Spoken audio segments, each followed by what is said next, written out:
আসসালামু আলাইকুম সবাইকে। আজকে আমরা ব্লকচেন কোর্সে যে তৃতীয় চ্যাপ্টার ছিল ইমপ্লিমেন্টেশন, তার 8 নম্বর লেকচার শুরু করব, স্মার্ট কন্ট্রাক্ট। তো স্মার্ট কন্ট্রাক্ট আমরা এই এর আগে এই চ্যাপ্টারের যতগুলো লেকচার পড়ছি সবখানেই আমরা বিটকয়েনের কোনো উদাহরণ পাইছি বা বিটকয়েনের সাথে সবকিছু রিলেট করে জানার চেষ্টা করছি। আমরা ট্রানজেকশন কি, ব্লক কি, মাইনিং কি এবং লংগেস্ট চেইন রুল কি, কনসেনসাস মেকানিজম কি, সবকিছু বিটকয়েনের পার্সপেক্টিভ থেকে আমরা দেখছি। তবে স্মার্ট কন্ট্রাক্ট এমন একটা জিনিস যেটা আর কি বিটকয়েনের কোনো সাথে কোনো সম্পর্ক নাই এবং বিটকয়েনের ভিতরে স্মার্ট কন্ট্রাক্ট বলতে কিছু নাই। কিন্তু স্মার্ট কন্ট্রাক্ট ব্লকচেনের মধ্যে একটা অন্যতম জনপ্রিয় টেকনোলজি। এবং স্মার্ট কন্ট্রাক্ট মেইনলি বিটকয়েন ছাড়াও অন্য আরেকটা যে জনপ্রিয় আমাদের ব্লকচেন আছে সেটা হচ্ছে ইথেরিয়াম। তার একটা গুরুত্বপূর্ণ পার্ট হচ্ছে স্মার্ট কন্ট্রাক্ট। সো যেহেতু ব্লকচেনের একটা ভালো অন্যতম পার্ট স্মার্ট কন্ট্রাক্ট, এই জন্য আজকে এই লেকচার থাকবে। তো আমরা যদি প্রথমে আসি যে দ্য ওয়ার্ল্ড কম্পিউটার নামে একটা কনসেপ্ট আছে। তো ব্লকচেন আমরা জানি, ব্লকচেন যে নেটওয়ার্কটা আছে এটা সারা পৃথিবীতে থাউজেন্ডস অথবা মিলিয়নস অফ নোড নিয়ে গঠিত। এবং প্রত্যেকে হচ্ছে ব্লকচেন যে সফটওয়্যার থাকে তার একটা ইনস্ট্যান্স রান করতেছে সবাই। এবং অধিকাংশ নোড কি করে ব্লকচেন একটা ফুল কপি মেনটেন করে।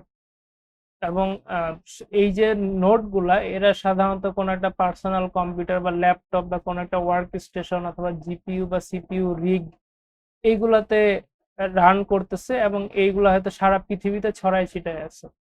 তো এই যে ব্লকচেন নেটওয়ার্কটা এ কিন্তু চাইলে এই যে প্রত্যেকটা যেগুলা মেশিনে এই ব্লকচেন রান করতেছে নোটগুলা, সেই মেশিনগুলোর কিন্তু প্রসেসিং পাওয়ার সে অ্যাক্সেস করতে পারে, সেগুলো ইউজ করতে পারে যদি ওই ধরনের তার পারমিশন দেওয়া হয়। তো এইভাবে একটা ব্লকচেন কিন্তু সারা পৃথিবী ব্যাপী একটা গ্লোবাল এবং সিঙ্গেল ইনস্ট্যান্স কম্পিউটার হিসেবে রান করতে পারে, মানে যেটা অ্যাকচুয়ালি সবখানে রান করে। এবং এটাকে অনেকটা বলা যায় যে একটা ওয়ার্ল্ড কম্পিউটার। তো যেহেতু এই কম্পিউটার সারা পৃথিবীর বিভিন্ন প্রান্তের বিভিন্ন কম্পিউটারের রিসোর্স ইউটিলাইজ করতেছে, এই কারণে এটাকে ওয়ার্ল্ড কম্পিউটার বলা যায়। এবং এই যে প্রত্যেকটা নোড ব্লকচেন নেটওয়ার্কের একটা লোকাল কপি রান করে এবং সে কন্ট্রাক্ট এক্সিকিউট করে। তারপরে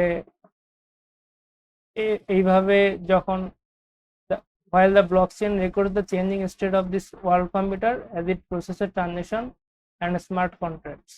So এই যে নোটগুলো আছে সবাই লোকাল কপি মেনটেন করতেছে এবং ওয়ার্ল্ড কম্পিউটারটা যখন স্টেট আপডেট করতেছে তখন কিন্তু এই যে লোকাল যে মেশিনগুলো আছে সবাই কিন্তু তার স্টেটটা চেঞ্জ হয়। এবং এইভাবে ট্রানজেকশন গুলা প্রসেস হয় আর কি। এই যে এটাকে আমরা বলছি দ্য ওয়ার্ল্ড কম্পিউটার। তো এটা একটা কনসেপচুয়াল লেভেলের জিনিস। তো এই ওয়ার্ল্ড কম্পিউটার কনসেপ্টটাকে কাজে লাগিয়ে আমরা আর কি স্মার্ট কন্ট্রাক্ট জিনিসটা আসছে। যেহেতু আমাদের কাছে একটা কম্পিউটার আছে যেটা একটা গ্লোবাল কম্পিউটার, সো এটা আমরা এই কম্পিউটারকে কাজে লাগিয়ে এমন অনেক কাজ করতে পারি যেটা হয়তো কোনো ইন্ডিভিজুয়াল কম্পিউটার দিয়ে করা সম্ভব না। এই কম্পিউটার পাওয়ারটা এতই বেশি যে সুপার কম্পিউটার গুলোকেও হয়তো সে আউট পারফর্ম করতে পারবে।